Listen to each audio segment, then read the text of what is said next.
All right, and we are back here on the GSMC football podcast. And for the fourth part of the show, we are going to talk about the Giants and why this was probably their worst season ever. Now, I did want to bring up, I mentioned this, so it is official. Aaron Rodgers and the Jets officially parting ways. We'll talk more about it tomorrow, but the Jets, they released a statement, or they put out a tweet on X, and basically they said, trying to hold back a sneeze. I was gonna do the breaking news thing, in case I had to sneeze. But anyways, I think we're good now. But basically, this is what the Jets put out. We have informed Aaron Rodgers that we will be moving in a different direction at quarterback.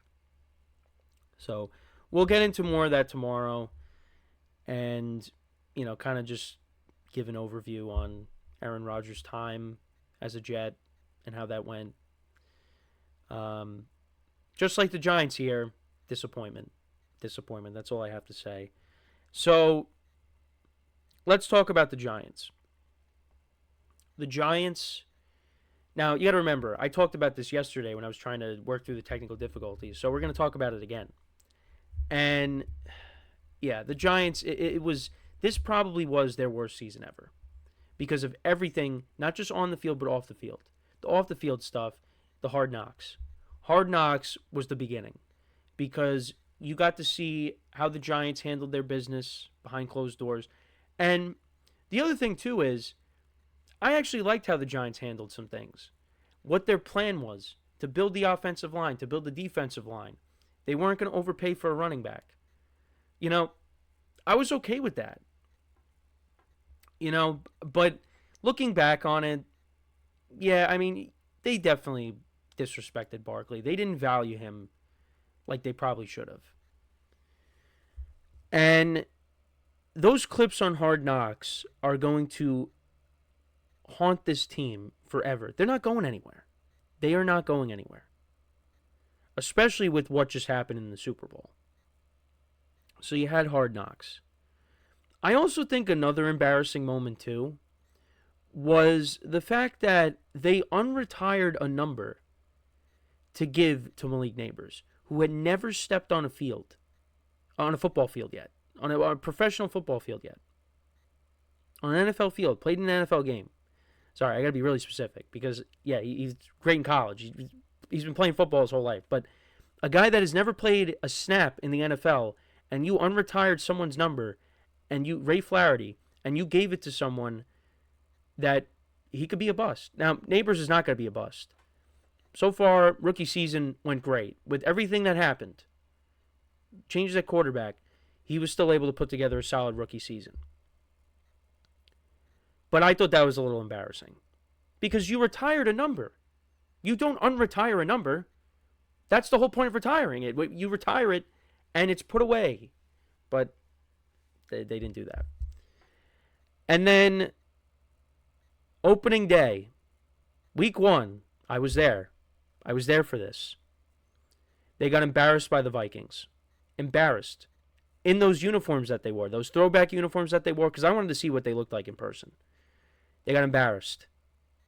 And not only that, you had them honoring all the old Giants at halftime. They had to witness that performance.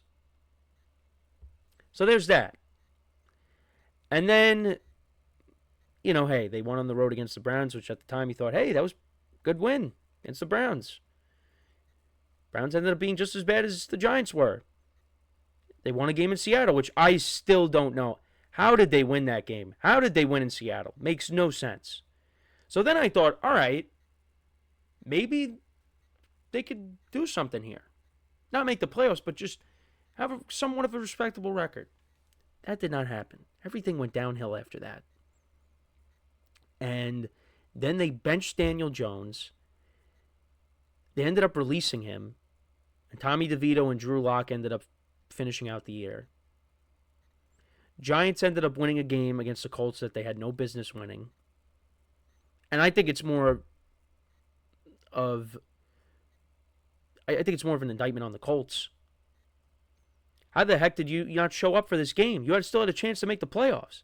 Now, the offense showed up. The defense didn't. The defense let Drew Lock have his way. He put together one of the a great performance. Like, and everyone thought that ruined the Giants' draft positioning. That took them out of maybe taking a quarterback, but they still were able to get in the top three.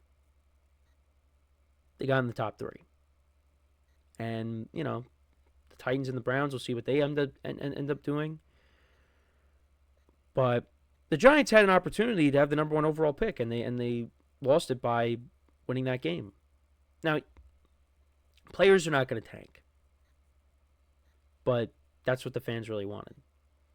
And obviously, they avoided Saquon Barkley breaking Eric Dickerson's rushing record against them the final week of the regular season because the Eagles rested their starters. But, earlier in the year when he went to MetLife and he had, 150 yards rushing, right? I think that's what he had. He destroyed them. And then Eli Manning is up for the Hall of Fame. He does not make it.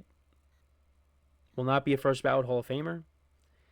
And then you had Saquon Barkley, his playoff performances against the Rams. He did have over 100 yards against the Packers, but, didn't really have any big runs in that game until the end, which, he ended up falling down because, he wanted the game to be over, which was the smart football play. But torched the Rams, torched the Commanders. Didn't do that much against the Chiefs, but who cares? He wins a Super Bowl. His first year leaving the Giants. And I'll throw in Xavier McKinney, the kind of season he had with the Packers, with all his interceptions. Giants let those guys go. One of them is a Super Bowl champion. And not only that, but this I don't understand. Michael Strahan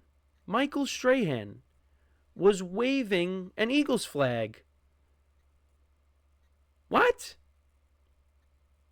Why are you doing that? You're a Giant. You're not supposed to be doing that. Now, he was with Saquon, but, people are looking at it as, he could be trolling the Giants because he was upset. Yeah, I mean, he kind of threw a little bit of he took a little bit of shots at the Giants over them letting go of Barkley and McKinney. And I don't blame him for that. But that's a bad look when you're an all-time Giant and you're waving an Eagles flag.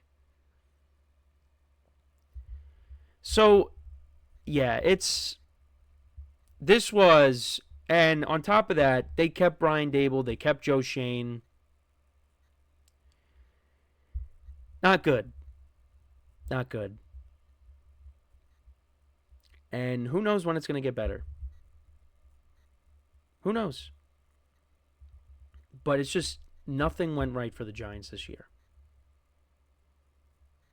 I guess, Malik Neighbors, Tyrone Tracy, their draft class was good. Brian Burns was good. Dexter Lawrence was good. But what did that amount to? 3 wins. 3. That's it. And now, big picture. Eagles, Super Bowl champions. Commanders, they were in the conference championship game. Cowboys, missed the playoffs, but they swept the Giants this year.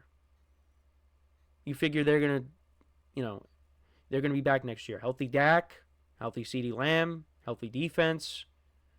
They hired Matt Eberflus to be their defensive coordinator, and I think he could coach a defense. You figure the running game's going to be better next year. Where does that leave the Giants? Last place. Last place. Now, you hear all these rumors, Matthew Stafford, could they get Matthew Stafford? I would love, if they got Matthew Stafford, I would be so happy. I'd be back in. But at the same time, I'd be saying to myself, they're still not better than the other 3 teams in the division. They're not. So, yeah, it's. I mean, we'll see what they do. Brian Dable and Joe Shane are going to be desperate. Their jobs are on the line. John Mara's had enough. He talked about running out of patience, even though the fans have been running out of patience. The fans have been out of patience since, I don't know, since the Eli days, since 2017. I mean, they made the playoffs in 2022, but, they beat the Vikings. Terrible defense. They played against the Eagles in Philly, and they got smacked. They have not won a game in Philadelphia since 2013. They have not won a game in Dallas since 2016. Dak's rookie season. When is it going to end? When is it going to end? I don't know. At some point it will end. But I don't think it's going to end anytime soon. But let me know what you guys think, though, about the Giants and the season that they had. What are your thoughts on their season? Let me know in the comments. So when we come back from our final break of the show, we will touch upon my power rankings. My last top 5 of the season, post Super Bowl rankings, and that will take us right to the end of the show. And this actually will be my second to last GSMC football podcast show. Now, before you freak out, I am not leaving. I am switching over to another show. Now, I made this announcement yesterday, but of course nobody saw it because we were having so many issues again. I will be switching over to the GSMC Sports Podcast show. That'll be starting on Monday. So not only will you get more football content, but you will also get to hear me talk about names like LeBron James, like Caitlin Clark, NASCAR. Not really NASCAR. But for those of you that remember, I used to do the baseball podcast. We will also be talking about baseball again. And what a time for it, because baseball is right around the corner. Pitchers and catchers have reported we will be talking about baseball. But yeah, we're going to talk about everything. Not just football. Not just baseball. We're talking about everything. And you guys are going to help me out too. Because there might be some things that, I might not have caught. Might not be familiar with. So that is what's on the way. Really looking forward to this opportunity. So that is what will be happening on Monday. So tomorrow will be the last traditional GSMC football show, podcast show for me. So I just wanted to bring that up.